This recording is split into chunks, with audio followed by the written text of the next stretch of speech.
friends, நம்ம சேனலை இப்பதான் ஃபர்ஸ்ட் டைம் பார்க்கறீங்கன்னா மறக்காம நம்ம சேனலை சப்ஸ்கிரைப் பண்ணுங்க. கூடவே பக்கத்துல இருக்க பெல் ஐகானையும் கிளிக் பண்ணுங்க. வாங்க फ्रेंड्स, வீடியோக்குள்ள போகலாம். ஹாய் फ्रेंड्स, நம்ம இந்த வீடியோல மாவெல்லாம் இல்லாத டைம்ல காலையில டக்குன்னு செய்யற மாதிரி ஒரு பிரேக்ஃபாஸ்ட் தான் பார்க்க போறோம். இதுக்கு சைட் டிஷ் எதுவுமே தேவையில்லை. நம்ம ஈஸியா சிம்பிளா பண்ணிரலாம். வீட்ல இருக்கக்கூடிய கோதுமை மாவு வச்சு நம்ம இப்ப புட்டு ரெடி பண்ண போறோம். அதை எப்படி பண்றேன்னு பாத்துறலாம்.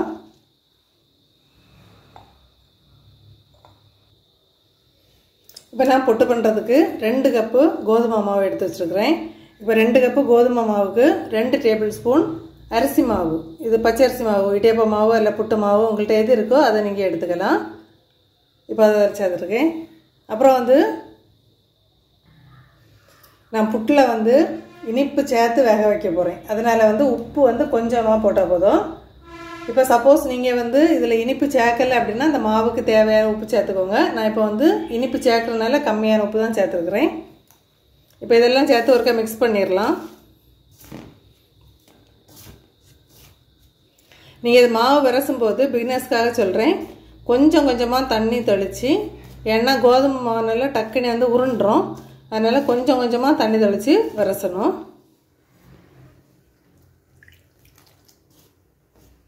இப்போ ஸ்லோவா ரொம்ப பிரஷர் கொடுக்காம லேசா இத போல மிக்ஸ் பண்ணிக்கலாம்.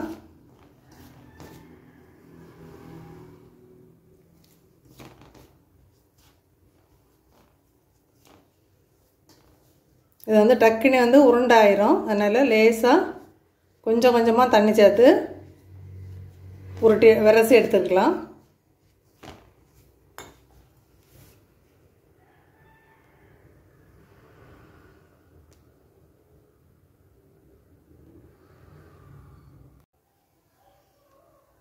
நம்ம இப்போ மாவு விரசியாச்சு. இப்போ 2 கப் மாவுக்கு ஒரு 3/4 கப் வரைக்கும் தண்ணி தேவைப்பட்டு கொஞ்சம் கொஞ்சமாக நம்ம சேர்த்து மிக்ஸ் பண்ணியிருக்கிறோம். இப்போ பாருங்க, இப்படி பிடிச்சா பிடி நிற்கணும், உதுத்து விட்டால் உதுந்துடணும்.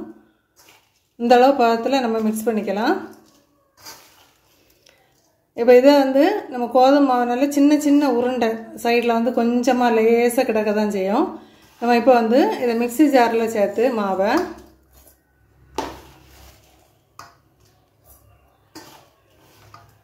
பல்ஸ் மோடில் நம்ம ஒருக்கா ஓட்டி எடுத்துட்டு வந்துடலாம்.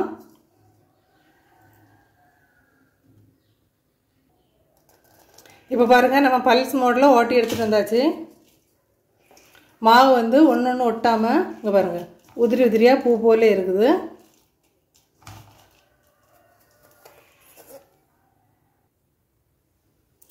இப்போ நம்ம மிக்ஸி ஜாரில் சேர்த்து ஃபுல்லாக எல்லா மாவுமே ஒருக்கா பல்ஸ் மோடில் சேர்த்து ஓட்டி எடுத்துட்டோம். இப்போ நம்ம அரிசி மாவில் புட்டு செய்கிறோம் அப்படின்னு சொன்னால் நம்ம சைட் டிஷ் எப்போவுமே பயறு, சீனி, பப்படம் அந்த மாதிரி எடுத்துக்குவோம். அப்படி இல்லை அப்படின்னா கடலை குழம்பு அந்த மாதிரி எடுத்துக்குவோம். ஆனால் இதுக்கு நம்ம இப்போ கொஞ்சம் சீனி தான் சேர்க்க போகிறோம். சப்போஸ் நீங்கள் இதில் இனிப்பு சேர்க்க விருப்பம் இல்லை அப்படின்னா வேக வச்சப்பறம் நாட்டு சர்க்கரை சேர்த்து சாப்பிட்டுக்கோங்க. நான் இப்போ ஒயிட் சுகர் தான் சேர்க்குறேன். ஒரு 4 டேபிள் ஸ்பூன் சேர்க்குறேன். இது ரொம்ப டேஸ்ட்டாக இருக்கும். நம்ம வேக வச்சு சூடாக சர்வ் பண்ணும்போது சூப்பர் டேஸ்ட்டில் இருக்கும். இதை போல் நல்லா லேசாக இனி மாவில் ரொம்ப ப்ரெஷர் கொடுக்காம லைட்டாக மிக்ஸ் பண்ணிக்கோங்க, எல்லா இடத்துலையும் படுற மாதிரி. இது நம்ம வேக வச்சப்புறம் மிக்ஸ் பண்ணி சாப்பிட்றத விட வேக வைக்கிறதுக்கு முன்னாடியே நம்ம மிக்ஸ் பண்ணி சாப்பிட்றோம் அப்படின்னு சொன்னால் அது சுகர் எல்லாம் மெல்ட் ஆகி சூப்பர் டேஸ்ட்டில் இருக்கும். இதே இதில் உங்களுக்கு ஒயிட் சுகர் வேண்டாம், அதுக்கு பதிலாக நாட்டு சர்க்கரை சேர்க்குறீங்கன்னா சேர்த்துக்கோங்க. அது அவங்கவுங்க விருப்பம்தான். இப்போ நல்லா எல்லா இடம் படுற மாதிரி மிக்ஸ் பண்ணிட்டோம்.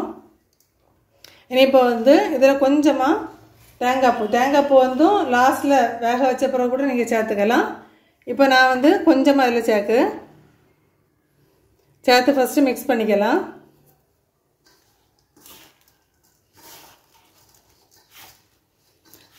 இல்லை நீங்கள் வேக வச்சப்புறம் சீனி அல்லது நாட்டு சர்க்கரை, தேங்காய் பூ எல்லாமே லாஸ்ட்டு சேர்த்து மிக்ஸ் பண்ணி சாப்பிட்றோன்னா அப்படி கூட சேர்த்துக்கலாம். அது அவங்கவுங்க விருப்பம் தான். இனி மாவில் ரொம்ப ப்ரெஷர் கொடுக்காம இதை போல் மிக்ஸ் பண்ணி எடுத்துட்டு நம்ம இனி வேக வச்சிடலாம். வேக வைக்கும்போது வந்து உங்களுக்கு ஸ்டீமர் இருக்குது அப்படின்னா நீங்கள் அதில் வந்து மொத்தத்தில் எல்லா மாவையும் சேர்த்து வச்சு கூட வேக வச்சிடலாம். நான் இப்போ வந்து புட்டு குடத்தில் தான் வேக வைக்க போகிறேன். இப்போ எல்லா இடம் படுற மாதிரி நம்ம வந்து மிக்ஸ் பண்ணியாச்சு. இனிப்போ மாவை வந்து எப்படி ஃபில் பண்ணுறேன்னு பார்ப்போம்.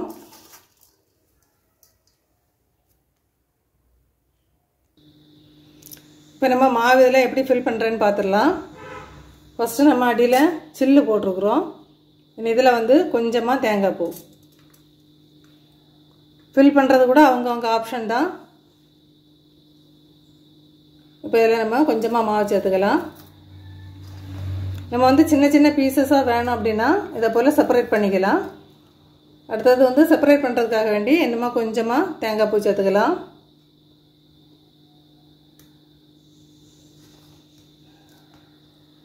அப்புறம் திரும்பவும் மாவு சேர்க்குறோம். நீங்கள் வந்து இடையில மாவு தேங்காய் பூ சேர்க்காம கண்டினியூஸாக சேர்க்குறதுனா கூட மாவு மட்டும் போதும்னா அப்படி சேர்த்துக்கலாம். அவங்கவுங்க விருப்பம் அது.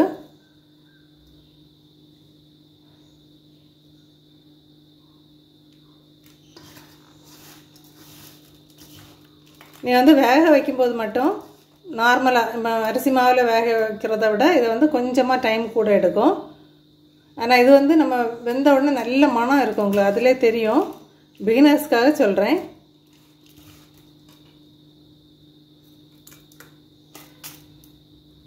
அதில் இன்னும் லாஸ்ட்டாக கொஞ்சம் கூட தேங்காய் பூ சேர்த்துக்கலாம்.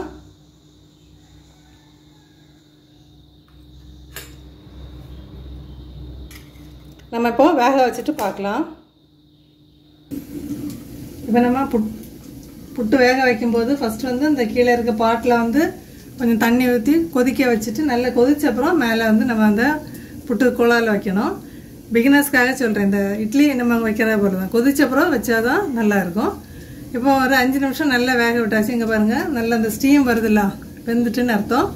இப்போ நம்ம எடுத்துடலாம்.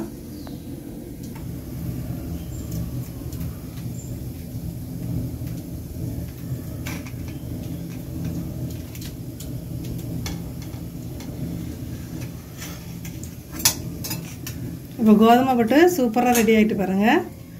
இப்போ இதுக்கு வந்து சைடிஷ் எதுவுமே தேவையில்லை, நீங்கள் அப்படியே கூட சர்வ் பண்ணிடலாம். இதில் இன்னொரு டிப் என்ன அப்படின்னா, நீங்கள் மிக்ஸி ஜாரில் கொடுத்து நம்ம ஒரு பல்ஸ் மோடில் ஓட்டி எடுக்கும்போது ரொம்ப கூடுதலாக ஓட்டி எடுத்துறாங்க. டக்குன்னு ஒரு பல்ஸ் தான், அதுக்கு மேலே வைக்க வேண்டாம். அப்போ தான் வந்து மாவு உதிரி உதிரியாக இருக்கும். இதே போல் ட்ரை பண்ணி பார்த்துட்டு மறக்காமல் கமெண்ட் பண்ணுங்கள் ஃப்ரெண்ட்ஸ்.